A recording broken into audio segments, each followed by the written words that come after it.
Why do men suck at having EQ relative to women? Now, of course, we've talked about this. We can brush past this quick. Men have to have a baseline of EQ. Women have to have a baseline of whatever, functionally IQ, knowing how things work in the world, etc., being worldly, material, whatever it is, right?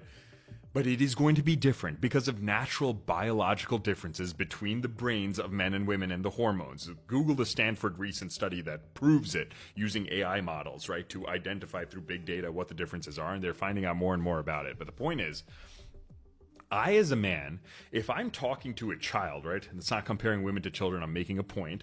If I'm talking to a child and they don't understand something, what do? I try to find different concepts to try to explain it to them, right? That's my IQ wanting to make sure they understand it, right? Like a kid, if I have a son or daughter, right? The same thing when I see some of the women who they like a guy. Now, again, only like a guy with virtue, and he has to have the baseline. He can't be destructive or doing any of the negative habits. But if he's having trouble with EQ, why do you not see it as a challenge that I want, through my empathy, to help him feel better? I want to be able to help him understand himself, right? I see it as a challenge if I'm talking to a woman and I'm trying to explain, even in these concepts, what do I do every day on this platform? I'm taking things like, I explain it in elementary terms. This is like cake for me, right? I'm not talking about all the nuance and complexity that I think about when it comes to this space, because I want you all to understand it, and then we level up. So have the desire, see it as a good thing that you should be doing more EQ work with him. That's a good thing.